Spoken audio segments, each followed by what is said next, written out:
Car में रवि तिवारी आप देखना शुरू कर चुके हैं लोकल टीवी। गरियाबंद में एक बेटे ने अपने पिता को बेघर कर दिया है। अब बेघर पिता अपने घर वापस जाने के लिए भूख हड़ताल पर बैठ गए हैं और प्रशासन से गुहार लगा रहे हैं कि प्रशासन के जिम्मेदार अधिकारी मेरी गुहार सुन लीजिए, मुझे न्याय दिलाइए और वापस मुझे मेरे घर तक पहुंचा दीजिए। ये मैं आपको एक खबर बता रहा हूं जहां पर एक बेबस पिता अपने ये कहेंगे कि जो बेघर हो गया है वो अपने घर वापस जाना चाहते हैं। खबर का पूरा विस्तार मेरे लोकल टीवी के दर्शकों को बताना चाहूँगा। आपको बताना चाहूँगा कि गरियाबंद में एक ऐसे पिता की कहानी आज मैं आपको बताने जा रहा हूँ जो पिता अपने ही घर से बेघर हो गए हैं। उन्होंने आरोप लगा दिया है कि उनके बेटे के साथ ही उनकी बहू ने उन्हें ये कहें कि उनके घर पर जो ताला लगा हुआ था उस घर में ताला तोड़कर दोनों उनके बेटे बहू उस घर में शिफ्ट हो गए हैं और उनके पास अब रहने के लिए घर नहीं है, उनके पास सर छुपाने के लिए छत नहीं है। आपको बताना चाहूँगा कि 80 वर्ष के बुजुर्ग जिनकी उम्र 80 साल है, ये जिला मुख्यालय के गांधी चौक पर अनिश्चितकालीन भूख हड़ताल पर बैठ गए हैं। सुबह से उन्होंने अन्न जल ग्रहण नहीं किया है और अन्न जल ग्रहण नहीं करने वाले बुजुर्ग को प्रशासनिक अधिकारियों ने कल ही घर पर कब्जा दिलाने का वादा किया है। जिस तरह की जानकारी हमारे लोकल टीवी के पास है, तमाम मीडिया रिपोर्ट्स में छपी जानकारी के मुताबिक बेघर किए गए 80 वर्षीय बुजुर्ग जिनका नाम है अहमद बेग, मैनपुर से 45 किलोमीटर की दूरी तय कर ये न्याय मांगने के लिए जिला मुख्यालय गरियाबंद पहुंच गए हैं। जिला मुख्यालय गरियाबंद पहुंचकर अहमद ने मीडिया कर्मियों से चर्चा की। उन्होंने बताया कि उन्होंने 25 डिसमिल जमीन पर घर बनाया है जिसका बंटवारा उनके द्वारा नहीं किया गया है, लेकिन उनके बड़े बेटे साजिद ने उन्हें ही घर से बेदखल कर दिया है। अब अपने घर पर कब्जा पाने के लिए वे जिला मुख्यालय आए हुए हैं।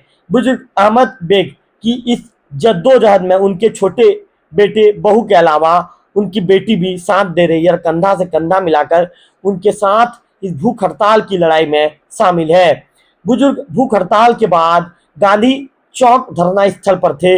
इस दौरान जो मैनपुर के तहसीलदार हैं रमेश मेहता पहुंचे। कलेक्टर के निर्देश पर गरियाबंद के जो तहसीलदार हैं चितेश देवांगन के नेतृत्व में राजस्व अमला भी मौके पर पहुंचा। बुजुर्ग को आश्वासन दिलाया गया कि कल किसी भी हाल में उन्हें उनके घर पर कब्जा दिलाया जाएगा। मैनपुर के जो तहसीलदार हैं रमेश मेहता, उन्होंने बताया कि पहले भी अहमद बेग को कब्जा दिलाया गया था, लेकिन वे कुछ दिन के लिए जब धार्मिक कार्य से निकले तो बेटे साजिद ने दोबारा कब्जा कर लिया है।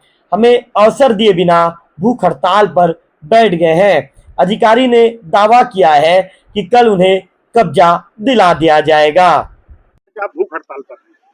मेरा बड़ा बेटा साजिद बेग जो मास्टर है वो अपने मिसेस साजदा परवीन के साथ उनमें मेरा जो कब्जा दिलाया गया था उसमें घुस गए और मैं बेघर हूँ।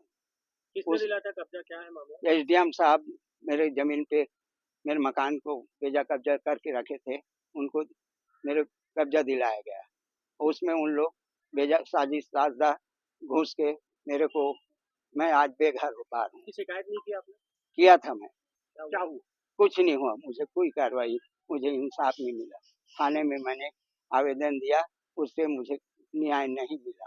आज गरियाबंद आया भूख हड़ताल में? हाँ, मुझे न्याय चाहिए, बस न्याय के लिए मैं क्यों आए हैं? मैं न्याय चाहता हूँ। शासन प्रशासन से मैं न्याय चाहता हूँ। यहाँ क्यों आए हैं और कैसे बैठे हैं? मेरे भूख हड़ताल पे मैं बैठा हूँ। मेरे जमीन में, मेरे मकान में साजिद बेग मेरा बड़ा बेटा और मेरे बहू साजदा परवीन बेजा करके रह रहे हैं। कब तक रहेंगे भूख हड़ताल पे?